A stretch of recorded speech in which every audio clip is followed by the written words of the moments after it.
చేస్తారు. మీకు విధానపరంగా మేము చేస్తున్న పనుల మీద మీకు ఏమైనా ఉంటే విధానపరంగా మాట్లాడుతూ నేర్చుకోండి.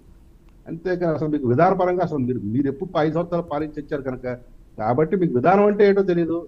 మీదంతా కూడా అపసవ్య విధానాలే. మీరు చేసే చేష్టలు అపసవ్య విధానాలే.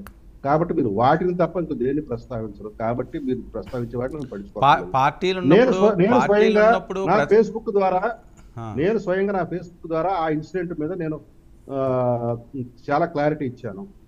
మా స్థానిక ఎమ్మెల్యే అభ్యర్థి జనసేన ఎమ్మెల్యే మీద బండి రామకృష్ణ గారు స్వయంగా వీళ్ళు పరిశీలించి ఇది వ్యక్తిగత గొడవలు తప్ప పార్టీకి సంబంధం లేదు కూడా ఆయన స్వయంగా తెలియజేయడం జరిగింది.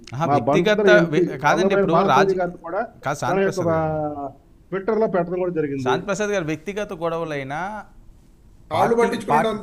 పార్టీకి సంబంధించిన అంశం ఉన్నప్పుడు ఖచ్చితంగా మీరన్నా వైసీపీని ఆ రకంగా నిందిస్తారు కదా, అది వ్యక్తిగత గొడవలను వదిలేస్తారా అన్నని? ఇప్పుడు వ్యక్తిగత గొడవలను వ్యక్తిగత స్థాయిలోనే చూడాలి తప్ప వాటిని పార్టీల పరంగా పూనుకోకూడదు, పూనుకోకూడదు. అలాంటి సందర్భాలు లేవంటారా?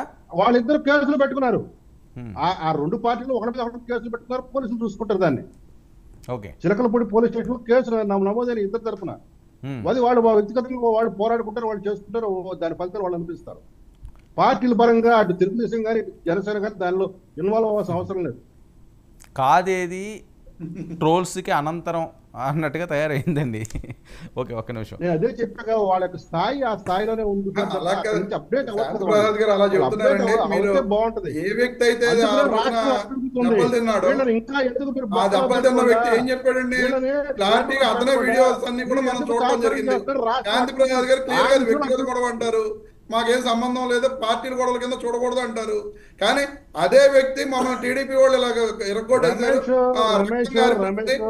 ఇవన్నీ కూడా ఇలా చేశారు, కాళ్ళు పట్టించుకున్నారని చెప్పి వీడియోలు బయటకు వచ్చినాయి. ఏంటంటే అధికారంలో ఉన్నప్పుడు కవర్ చేసుకోవడానికి శాంతి ప్రసాద్ గారు అది వ్యక్తిగత గొడవలు పార్టీ ఇప్పుడు వాళ్ళు మీ పార్టీ వ్యక్తులు కాదండి. శాంతి ప్రసాద్ గారు జనసేన పార్టీ వ్యక్తుల్ని ఫెవికాల్ బంధం 5 అయి ఉండొచ్చండి, మేమేం కాదను, మిమ్మల్ని విడిపోమని మేమేం చెప్పట్లా. అక్కడ ఇన్సిడెంట్ జరిగింది కాబట్టి దాని మీద మేము మాట్లాడటం జరుగుతుంది తప్ప అసలు ఇన్సిడెంట్ జరగకపోతే దాని మీద మేము మాట్లాడడం కదండి.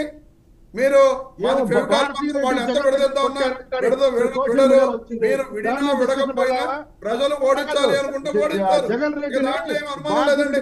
శాంతి ప్రసాద్ గారు యూట్యూబ్ లో వస్తున్నాయి తమ్మునేల్స్ పెట్టి వాటి మీద డిస్కషన్ పెడదామా?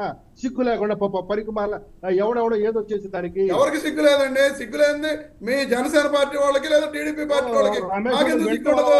సిగ్గు లేకుండా చేసిన పనులని చెప్పుకుంటూ వెళ్తే మీరు సిగ్గు పడిపోవాలి. సిగ్గు లేని పనులని మీ పార్టీ వాళ్ళు చేశారు. ఈ రోజు జారీ వచ్చింది.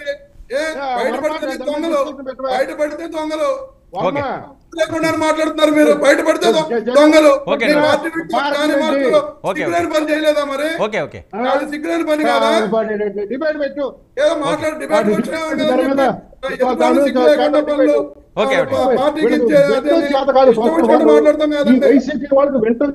ముందు ఎదుటి వ్యక్తి ఏం మాట్లాడతారో వినరు, ఏదో మాట్లాడండి. మీరు ఏమన్నారు? అది వ్యక్తిగత గొడవ అని చెప్తున్నారు. అంటే మీ పార్టీ వాళ్ళ విషయం వచ్చినప్పటికీ వ్యక్తిగత గొడవలు, ఎదుటి పార్టీ వాళ్ళు అదే చెప్తున్నా నాయన.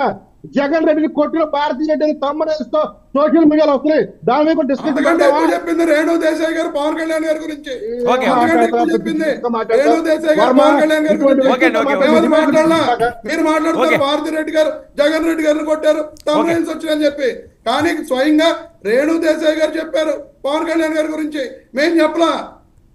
అడగండి మరి. జగన్ రెడ్డి గారు కొట్టారని చెప్పి భారతీ రెడ్డి గారు చెప్పడం జరిగిందా?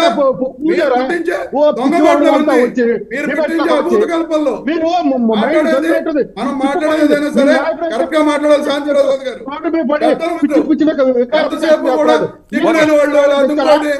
గారు మాట్లాడతాం కాదు. రేణు దేశాయ్ గారు స్వయంగా చెప్పారు. ఎందుకు చెప్పారు? ఆవిడ బాధ కలిగి పర్సనల్ వద్దు రమేష్, ఒక్క నిమిషం అండి.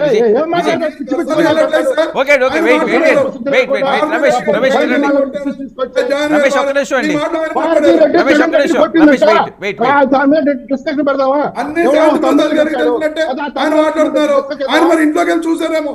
Okay okay okay Ramesh, personal వద్దండి. మీరు చూసారేమో, చూడలేదు. మీరు